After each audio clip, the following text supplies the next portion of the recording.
The Midnight Door. Past 11:30 na ng gabi nang matapos ako sa overtime.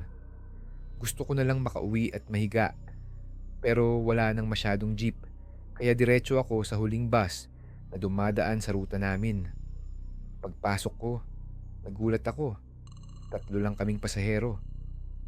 Dalawa sa harap, mukhang mga estudyanteng nag-uusap, at isa sa pinakadulo sa kanan, nakasandal sa bintana. Umupo ako sa gitnang bahagi, malapit sa aisle, para kahit paano ay safe at hindi sobrang malayo sa driver. Pero hindi ko maiwasang mapansin yung babae sa likod.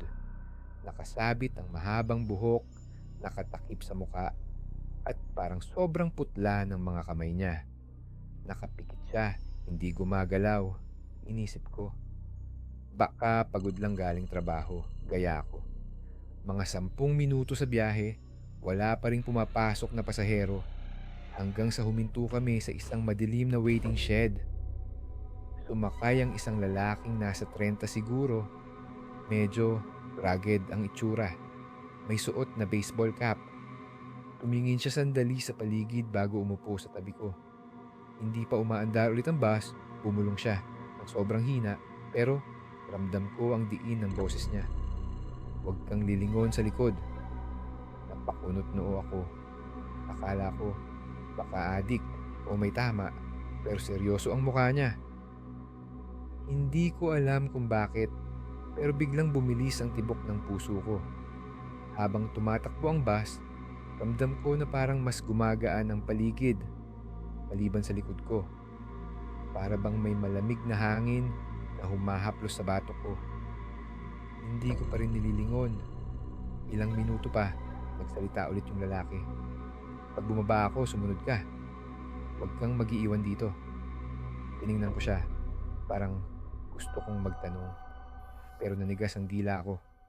Tumigil ang bus sa isang istasyon at tumayo siya. Walang pasabi. Sinundan ko siya palabas. Paglapag ng paa ko sa semento, hinila niya ako palayo sa bus, papunta sa madilim na kanto. Doon siya nagsalita. Mabagal at mababa ang tono. Yung babae sa likod, nakita ko na siya kagabi sa bus na to. Pero wala na siyang ulo. Nakaupo pa rin siya sa parehong pwesto. Nanlamig ako.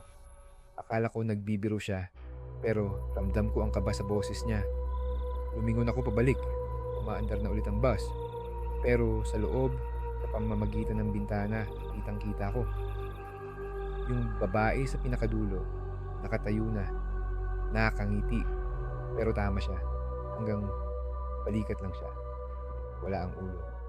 At bago mawala sa paningin, kumaway siya.